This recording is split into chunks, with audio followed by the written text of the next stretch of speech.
Hola, bienvenidos a este video sobre tics para identificar el problema de investigación. Esto hace parte de una serie de videos sobre tics prácticos para elaboración de componentes en investigación, así que los invito a ver otros de los videos que están acá. En términos del problema de investigación, tenemos que ver el problema de investigación como una oportunidad para desafiar mis conocimientos en la esfera donde esté. En este momento puedo estar estudiando, luego puedo estar en una empresa, pero entre más grande sea el problema que se pueda llegar a presentar, es una oportunidad todavía más grande de mostrar qué es lo aprendido, esta experiencia que tengo de qué me sirve. Por eso entonces un problema debe estar bien delimitado. Esa delimitación del problema facilita el abordaje adecuado, facilita que yo sea capaz de identificar claramente a qué le estoy apuntando con todos mis objetivos de investigación, con la metodología, con los recursos que estoy planeando para esta investigación. Y por eso es tan importante que nos tomemos un tiempo para definir ese problema de investigación. Aquí vamos a ver no solo algunos aspectos, sino un ejemplo de esa definición. Eso nos permitirá llevar nuestra investigación no como el señor que está cargándola encima, sino de una forma mucho más clara, sencilla, porque sabremos explicar cuál es el aporte que estamos haciendo. Para esto es muy importante mirar el mundo con ojos frescos. ¿Qué es mirar el mundo con ojos frescos? Es poder hablar con personas de otras empresas, de otras universidades, de otras carreras, de otras áreas de conocimiento que me permitan una perspectiva diferencial. Si yo soy ingeniero y solamente hablo con ingenieros y solamente hablo con las personas de mi empresa que también son ingenieros o que trabajamos en el mismo lugar, pues no estamos mirando el mundo con ojos frescos. Pero si yo como ingeniero hablo de este problema con un administrador de otra empresa, con un psicólogo de otra, con un sociólogo, básicamente estoy teniendo diferentes visiones sobre un mismo elemento. Esto no solamente aplica en términos investigativos, sino también en términos laborales. El hecho de poder aprender de otras cosas, el hecho de poder estar expuesto a otros momentos. Y aquí tenemos un ejemplo bien interesante que nos muestra la importancia de reenmarcar los problemas, no limitarlos.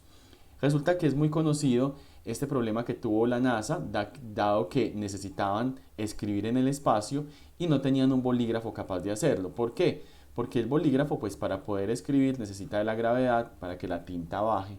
Entonces el problema lo definieron como que no existía un bolígrafo capaz de trabajar sin gravedad y sobre cualquier superficie.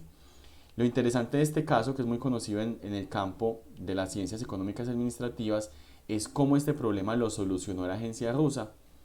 Se dice que la agencia rusa lo solucionó con un lápiz. Por lo tanto, el problema no era que no existiera un bolígrafo capaz de trabajar sin gravedad y sobre cualquier superficie. El problema era cómo escribir en un espacio en el cual no existe gravedad. Entonces, la agencia rusa lo solucionó con un lápiz. Pero de esto hay una discusión muy fuerte, ficción o realidad. Es verdad que la NASA gastó millones en el desarrollo de un lapicero capaz de escribir en el espacio, mientras que los soviéticos usaron un lápiz. Ustedes pueden indagar más sobre la historia, hay unos en contra, otros a favor, y la NASA dice que el lápiz no se podía utilizar porque dado el carboncillo podía ser inflamable. ¿Qué es lo que yo quiero que nos quede presente? Que miren que este ejemplo, que no sabemos si es ficción o realidad dado los diferentes argumentos, nos muestra la importancia de no centrarnos en un problema como la no existencia de algo, sino que tenemos que ser capaces de estar de tomar distancia y desde esa distancia mirar el campo de una forma más amplia. Desde esa perspectiva, entonces, por eso viene la importancia de definir bien un problema. Una definición correcta de un problema generará una buena definición de cómo voy a solucionarlo, de cuál va a ser mi mapa de navegación y cuál va a ser la estructura que voy a llegar a utilizar. Pero una mala definición genera una reacción en cadena. Mala definición del problema, mala definición de la pregunta de investigación, mala definición de los objetivos, mala definición de la metodología, entonces no apuntamos a nada. Por eso el principal propósito en una investigación de hacer una indagación adecuada del problema es que nos sirve como soporte de esa pregunta de investigación y esa pregunta a la vez es el insumo fundamental de los objetivos. Por eso el problema también debe ser claro, debe ser conciso, debe ser identificable. Ahora los invito a pensar para sus procesos de investigación qué problemas sugieren, qué problemas reconocen en su empresa, en su universidad, en su entorno, en su misma ciudad. Desde ahí hay unos elementos claves para iniciar la definición del problema, ¿cierto? El problema va a llegar a los objetivos, por eso entonces decimos que el sexto paso es establecer la pregunta de investigación y los objetivos, pero eso no los vamos a ver en este video. Entonces, lo primero es reconocer de forma general la existencia de un problema, necesidad u oportunidad. Estos 6 pasos los vamos a ver uno a uno. ¿Cómo reconocemos de forma general la existencia de que hay un problema? Ojo, no siempre podemos reconocer un problema, puede ser una necesidad latente, puede ser una oportunidad de investigación, una oportunidad de emprender, una oportunidad de una mejor solución para una empresa. Y eso lo hacemos normalmente con nuestras experiencias previas, ¿cierto? Si yo soy ingeniero administrador, pues en lo que más tengo experiencias en el campo de la administración, y esas experiencias son las que me ayudarán a identificar más fácilmente un problema. Pero también lo puedo hacer desde la cotidianidad. Voy caminando en la calle y observo un problema en el tráfico, un problema de movilidad, un problema en la distribución de las vías, por ejemplo. También lo puedo hacer desde mi trabajo. En mi trabajo observo una deficiencia, una situación, desde lo que lea, las noticias que vea, los videos que pueda llegar a acceder por TikTok, por YouTube, las clases en las cuales estoy aprendiendo, conferencias, conversaciones con amigos. Miren que ese reconocimiento inicial es general, es simplemente tener en la cabeza que algo está mal. Segundo elemento, este es importantísimo, comprender el entorno del problema, cuál es su contexto, cuáles son sus antecedentes, cuál es la aplicabilidad. Pensemos en un caso real. Una empresa pequeña que tiene 10 empleados me pide que le diseñe un software, ¿cierto? Porque necesitan llevar un control de los inventarios, por ejemplo. Y yo voy, les diseño el software, queda a la medida, o sea, lleva el control de inventarios y resulta que les voy a cobrar por ese software $25,000. $25,000 en el contexto latinoamericano es mucho dinero. Entonces, ¿qué pasó? Solucioné el problema, aparentemente, pero no comprendí el entorno del problema. El contexto era el de una pyme con 10 empleados, no se puede dar el lujo de pagar un software de $25,000. ¿Qué antecedentes tenía la pyme? No tenía ningún software, aparte son solo 10 empleados y tampoco me cuestioné sobre sus ventas. Quizá el software de inventario que necesitaban era mucho más sencillo. Y desde esa perspectiva se dan muchas soluciones que realmente no comprenden a qué estoy brindando la solución. Por eso entonces esa motivación inicial debe ser esa, una motivación inicial donde yo identifique claramente cuáles pueden ser los elementos claves en ese momento en el cual estoy identificando ese problema. De aquí es muy importante entonces cómo lo identifico yo. Voy a esas comunidades, voy donde los académicos, voy donde los empresarios y cuestiono sobre este elemento. ¿Qué puedo llegar a cuestionar? ¿Por qué están buscando solución a este problema? ¿Ya tienen soluciones previas? ¿Cómo les han funcionado? En el texto, si lo estoy haciendo desde lo investigativo, leer artículos que hayan abordado ese problema, qué encontraron, en dónde lo encontraron, en Europa. Entonces voy a buscar en el entorno latinoamericano. Y así tengo una mejor lectura y selección de la información. ¿Qué es lo que yo quiero ver con esta comprensión del entorno del problema? Aprender más sobre él. Saber qué es la temática, qué la caracteriza, por qué es importante, por qué es benéfica, qué la describe en términos de los aspectos claves, por qué en la actualidad es importante estudiarla y los elementos que se hayan investigado previamente sobre esa misma temática.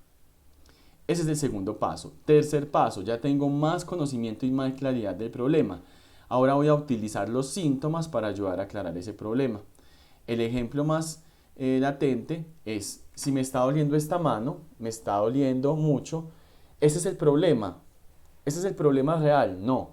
Resulta que para que a mí me duela esta mano, algo está pasando en mi organismo. Un problema en los tendones, un problema en los músculos, un problema en los huesos, cansancio, muchos elementos. Pero que me duela esta mano es el síntoma, es lo que se ve. Por eso tenemos el ejemplo del iceberg y su punta. El problema es lo que se ve, es esa punta del iceberg que se ve, pero sabemos que en el fondo hay mucho detrás. Entonces no podemos pensar que el problema en la empresa es que bajaron las ventas. No, ¿por qué bajaron las ventas? Bajan las ventas porque la producción está muy demorada. ¿Y por qué está demorada la producción? Porque tenemos menos personal, porque las máquinas están obsoletas. No, es que bajaron las ventas porque llegó un nuevo competidor. ¿Y qué implica que haya llegado ese nuevo competidor? Implica que tiene precios más bajos, que tiene mejor logística. Miren todo lo que hay detrás de lo que uno pensaría que es el problema. Entonces, el síntoma no es lo mismo que el problema real. Hay que ir más allá de eso, explorar a fondo. Yo les aconsejo mucho hacer un mapa mental donde plasmen las ideas, donde plasmen qué podría ir antes, qué antecedentes se tienen, porque el reto es encontrar no lo que está afuera, lo que está en la punta del iceberg, sino lo que está debajo, esa problemática real. Cuarto paso, ya estoy un poco más cerca del problema, entonces ya empiezo a redactar y determino si ya existe la información, lo que llamamos buscar antecedentes. Normalmente la sección de antecedentes en una investigación tiene una estructura muy interesante que en un video relacionado sobre cómo construir la sección de antecedentes con referentes de literatura ustedes podrán ampliar, pero por lo pronto les cuento lo que tenemos que hacer. Primero, identifiquemos fuentes confiables y actuales. Fuentes confiables académicas las encontramos en las bases de datos, Scopus, Web of Science, o si no tenemos acceso a ellas, pues al menos en Google Scholar, Google Académico, que nos da acceso a información más filtrada que el mismo Google. ¿Por qué? Porque filtran documentos académicos, en páginas de universidades, en repositorios. Segundo elemento, que sean actuales. El campo de la investigación, el campo de la tecnología se mueve muy rápidamente. Actuales depende de su campo de conocimiento. Si usted está en pedagogía, puede que no tenga que ser de los últimos años, pero la pandemia hizo muchos cambios en pedagogía. Si usted está en tecnología, los últimos 5 años son vitales. Hay muchos cambios que se dan en los últimos años en cuestiones tecnológicas. Entonces depende del tema, pero mi consejo es fuentes de los últimos 5 años. Alejandro, todas no. Puede ser fuentes, algunas de los últimos 5 años, ¿cuántas? Un 70% y el otro 30% más antiguas. Y algo muy importante, tratemos de consultar fuentes en inglés, no todas, pero algunas, porque el inglés es el idioma del conocimiento. Entonces, al acceder al inglés estamos accediendo a la información de primera mano. Segundo elemento, que sean fuentes buenas, con rigurosidad académica, al menos el 80% de ellas que sean o artículos científicos, o trabajos de grado, o libros o capítulos de libro, o si no, puedo utilizar fuentes sectoriales. ¿Cómo así? Puedo utilizar, por ejemplo, documentos del Banco Mundial, documentos de la ONU, documentos de la CEPAL, documentos de entidades reconocidas a nivel internacional. El 80% que sean este tipo de fuentes y algún link de la web, algún blog, que sean fuentes que casi no utilice porque no tienen esa misma confiabilidad. Tercer elemento y donde nos equivocamos mucho, toda la información del problema debe estar soportada, esas cifras, esos datos, esas características deben estar soportadas. ¿Cómo las soportamos? Cada párrafo debe tener un soporte de donde seleccioné la información. Es decir, cada párrafo que yo escribo debe tener al menos una cita. Y esa cita al final del trabajo debe tener su respectiva referencia. La idea es que usted tampoco se dedique a hacer el resumen de un solo trabajo. Entonces va uno a ver el problema y el primer párrafo lo sacaron de Valencia 2017, el segundo párrafo de Valencia 2017, el tercero de Valencia 2017. Eso no es un planteamiento del problema, es un resumen de Valencia 2017. Entonces asegúrese de contrastar esas diversas fuentes. Si quieren saber más sobre esto, ya les recomendé el video sobre cómo construir la sección de antecedentes. Otro elemento importante, vaya de lo general a lo particular. ¿Qué es lo general? Entonces lo general es cómo está la industria automotriz a nivel mundial, qué crecimiento tiene. Luego cómo esa industria automotriz está en Latinoamérica. Luego cómo esa industria está en su respectivo país y ya sí las problemáticas de esa industria. Puede poner las generales y otra vez a lo particular o como usted lo desee, pero siempre empiece por la importancia de su tema a nivel mundial. Muy largo, no, puede ser un solo párrafo, pero que usted empiece a contextualizar que este no es un tema que es importante aquí en la ciudad, sino que es importante en muchos lugares del mundo. De detalles sobre las características del tema, porque es un tema interesante, qué ventajas tiene, qué tan relevante es. Cuente ya un poco al final del problema el contexto particular, porque usted no puede resolver un problema mundial, usted resuelve un problema delimitado a un contexto particular. ¿Qué contexto puede ser ese? La empresa donde está trabajando, la universidad donde está estudiando, la comunidad donde va a aplicar ese problema. Ahorita vamos a ver un ejemplo. Quinto elemento fundamental, yo tengo que ser capaz de saber y de ser consciente si realmente puedo responder la pregunta. ¿Qué pregunta? La pregunta que voy a tratar de resolver al abordar ese problema. Listo. ¿Qué pasa? Si usted simplemente no piensa en este elemento y después no es capaz de llegar o de hacer un abordaje adecuado a este problema, pues perjudica su credibilidad como profesional, perjudica su credibilidad como investigador. ¿Por qué? Porque no puede cumplir los objetivos, porque usted no pensó si tenía la capacidad en conocimiento, en tiempo, en dinero, de poder responder a esta pregunta. Otro que puede pasar es que usted plantea unos tiempos y no alcanza a cumplirlos, le toca pedir una prórroga y eso tampoco se ve bien en un proceso de este sentido. ¿Qué elementos considero para saber si puedo responder la pregunta? Primero, ¿qué necesidades tienen los interesados? ¿En qué tiempo lo necesitan? Si yo de verdad soy capaz de responder a esas necesidades. Segundo, ¿qué tiempo voy a destinar para esto? ¿Qué tiempo dispongo? Si estoy haciendo un trabajo de grado y estoy trabajando y estudiando al mismo tiempo, tengo un tiempo muy limitado, entonces no se aventure en un problema muy grande ni en una pregunta muy compleja. Tengo los conocimientos necesarios. Yo puedo ser muy inteligente, pero si me dicen algún problema sobre las vacunas de COVID-19 y su efectividad, yo no sé sobre ese tema, entonces no tengo los conocimientos necesarios. Preguntémonos, ¿tengo los conocimientos para abordar este problema? Otro elemento, tengo los recursos económicos. La mayoría de nosotros no los tiene porque estamos hablando de trabajos que muchas veces son de grado o trabajos que hacemos por cuenta propia. Pero entonces, si no tengo los recursos económicos para recoger 3.000 encuestas, pues entonces no delimite a 3.000 encuestas, haga otra delimitación más fuerte. En mi equipo de trabajo hay personas que apoyan o saben de este tema. Si es así, me puedo aventurar más fácilmente. Si estoy solo, me cuestiono a mí mismo si tengo el conocimiento para ello y la dedicación en términos de tiempo. La complejidad en el abordaje. Nuevamente, si yo no conozco el tema, todo lo que lea me puede parecer nuevo. Entonces, si realmente yo puedo abordar ese tema y qué tan complejo es abordarlo y qué riesgos pueden estar asociados a él. Este cuestionamiento es muy importante. Todo esto nos da lugar a este momento, establecer la pregunta de investigación y los objetivos de la investigación. La pregunta de investigación tiene un video propio y los objetivos también, pero para definirla, la pregunta básicamente es el interrogante central al que usted va a responder con esa investigación. Y como es el interrogante central, define cuál es su alcance. Vamos a ver un ejemplo ahora. Y esa pregunta me da origen a los objetivos de investigación.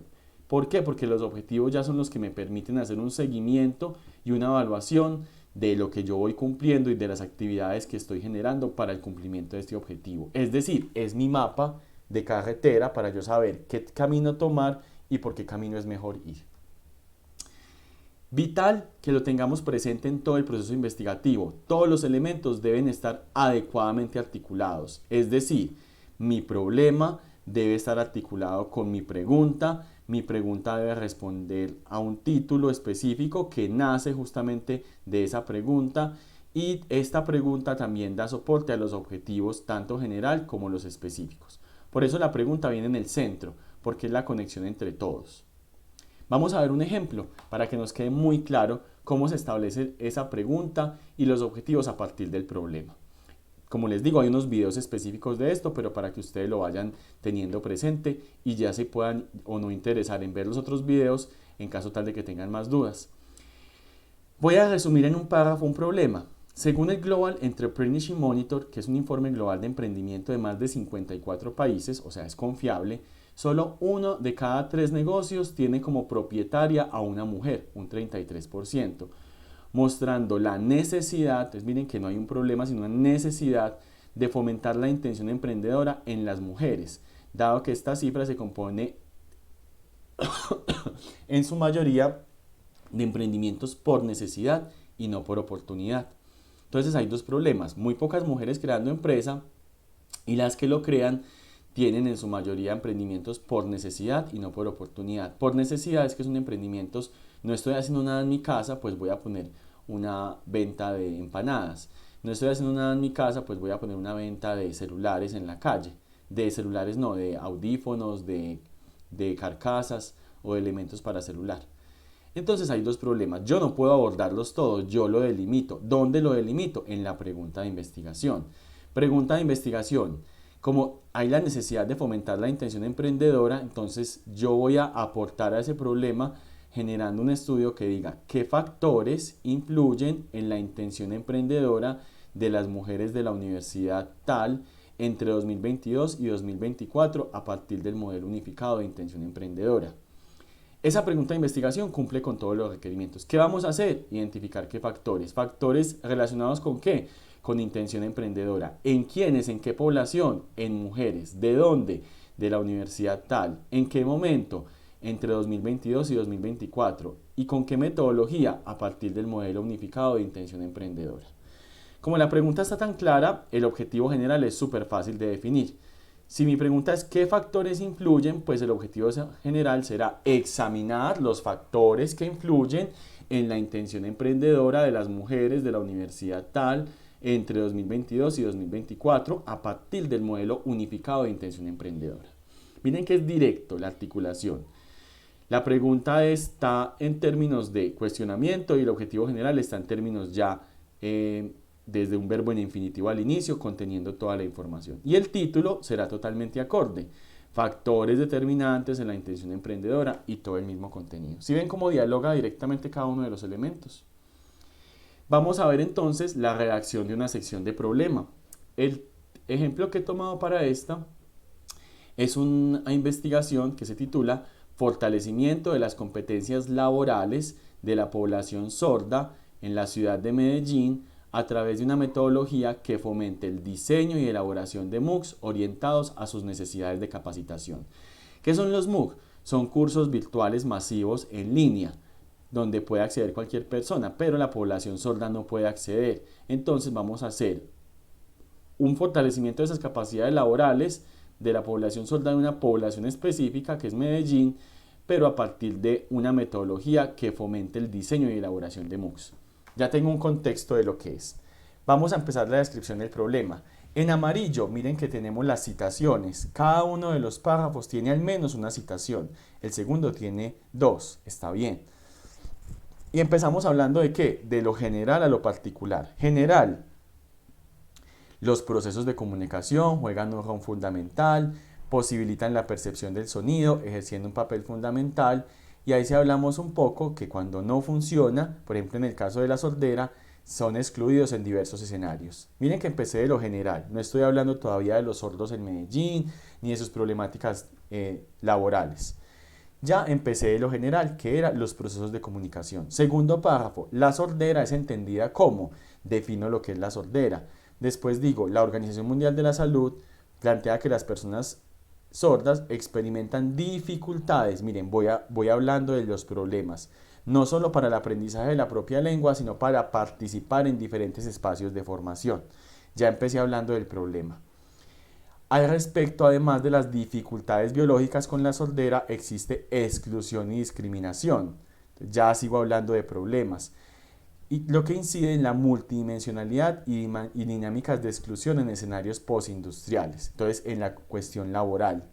Por tanto, la heterogeneidad de la población sorda, cuyas necesidades y expectativas son amplias, se vuelve un factor clave para generar información disponible y para que puedan participar activamente en la sociedad. Sigo hablando del problema, empecé hablando de la comunicación, luego de la sordera y ahora de las problemáticas de la población sorda. Así, las personas con discapacidad auditiva se enfrentan no solo a fenómenos de exclusión social, sino ausencia de oportunidades laborales y académicas. Ya aterricé en el tercer elemento. Miren el título, fortalecimiento de competencias laborales. Yo ya había hablado de sordos, había hablado de las necesidades, ahora tengo que hablar de cómo entonces hay una ausencia de oportunidades laborales y académicas, y esto se debe a que no existe un lenguaje de señas universal. Entonces, ¿qué pasa? Que el idioma que hablamos en Medellín, el lenguaje de señas, perdón, es diferente al lenguaje de señas en Chile, diferente al de Perú. ¿Qué genera esto? Que haya dificultad de comunicación entre ellos mismos y de formación. Entonces, una de las metas que exponen estos autores es mejorar el acceso al mercado laboral por la simetría de condiciones que no fomentan ese diálogo intercultural. Miren que en amarillo están siempre citas, yo no digo afirmaciones por decirlas, no es lo que yo piense, es lo que ya se encuentra documentado. Es por ello que en la actualidad la inclusión de personas con discapacidad en diferentes escenarios se ha convertido en una temática de interés. Y después ya digo, al respecto, en Colombia se han presentado avances significativos, tal como destaca el Ministerio de las TIC, o sea, de las Tecnologías de Información y Comunicación. Ya empecé de lo general, población sorda, y voy a aterrizo a Colombia. Ahora sigo, el Observatorio Social para el Instituto Nacional para Sordos plantea que hay un total de 136.498 personas sordas, y ya hago un contexto muy importante en el problema, si tengo cifras, ponerlas.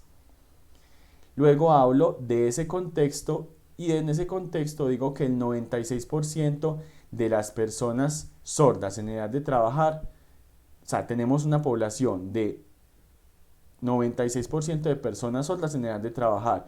El 85% de ellas se considera población económicamente inactiva. Entonces imagínense ustedes la tasa de desempleo para las personas sordas. Sigo ahondando en el problema. Y sigo diciendo, los retos existentes por parte del sector productivo son permanentes. Desde la academia, desde lo que vamos a hacer en este proyecto, puede contribuirse a la creación de estrategias para mejorar las competencias laborales. Una de ellas es el uso de cursos de modalidad MOOC, como les decía, cursos online o abiertos masivos, ¿cierto? Esto está presente porque reduce el valor percibido y la debilidad en los procesos de calidad. Entonces miren que ya en el problema traté todos los temas, pero de lo general a lo particular. Y digo, dada esta problemática, todo lo que contextualicé, se da esta pregunta: ¿cómo fortalecer las competencias laborales de la población sorda de la ciudad de Medellín a través de una metodología que fomente el diseño y elaboración de MOOCs orientados a sus capacidades de capacitación? Observan elementos que quiero que tengamos presentes, de lo general a lo particular. Todo párrafo tiene al menos una cita, que es lo que pongo en amarillo. Son muy claros en cada párrafo las problemáticas de las que estoy hablando. Hablo primero del mundo, luego de Colombia, luego si tengo la posibilidad de Medellín y, muy importante, trato de mostrar cifras. Estos son los elementos que quiero que tengan en cuenta. Por favor, si tienen alguna duda pueden dejarla en los comentarios y los invito a ver los siguientes videos. Muchas gracias.